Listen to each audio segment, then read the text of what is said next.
Moving on at this point in time, protests over the conviction of former Tamil Nadu Chief Minister Jayalalitha is taking a fresh turn now. Students have been dragged into the protest. Tuesday has been declared a holiday at colleges affiliated to the Anna University and schools to show solidarity with Jayalalitha. Remember, the Karnataka High Court will be hearing Jaya's bail plea tomorrow as well. The move means that more than 12,000 private schools, including CBSE, nursery and primary schools in the state, will stay shut. On Tuesday, more than 500 engineering schools in the state will also be closed for the day.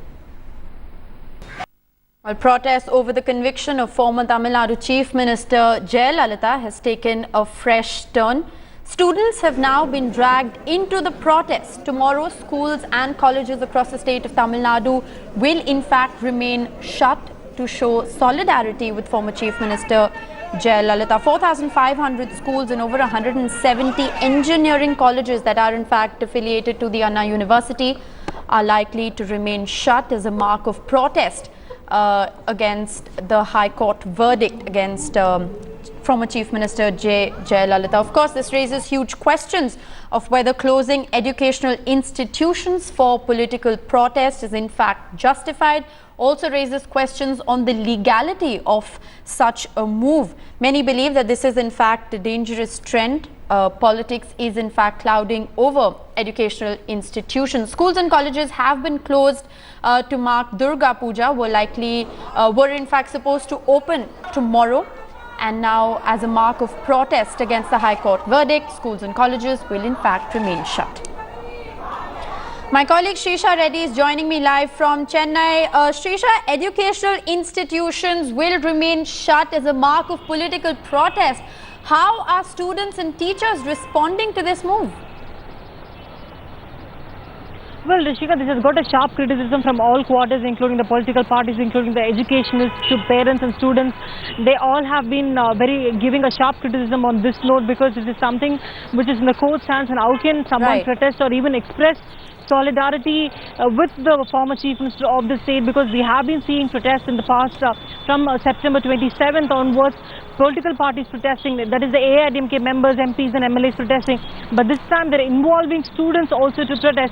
So what kind of message is this sending? Because right to education it is in a fundamental constitution. Absolutely. Right. So when these are things have been put in place, how can one declare a holiday? How can a private body declare it a holiday is the question that's been raised by the educationists, but they have also been terming it as very illegal.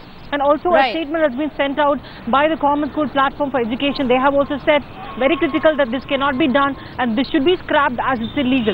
Back to you, Rishika. Well, absolutely. But Shrisha, I'd also like to ask you at this point in time, even as 12,000 schools and several engineering colleges were given to understand are going to remain shut tomorrow, and while you're saying that, you know, educationists in the state have in fact raised protest against this diktat by the state government, they have really no option but to abide by what the state government is saying, because this could lead to a law and order situation if children are in fact sent to school.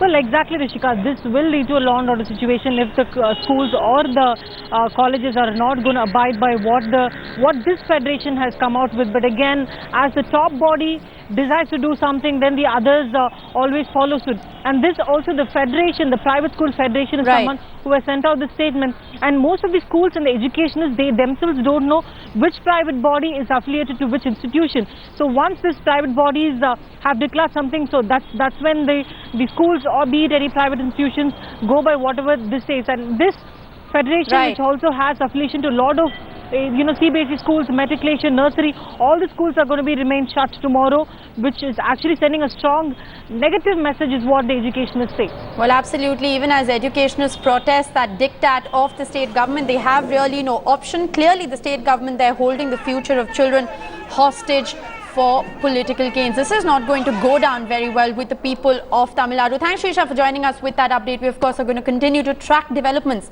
on that story very closely.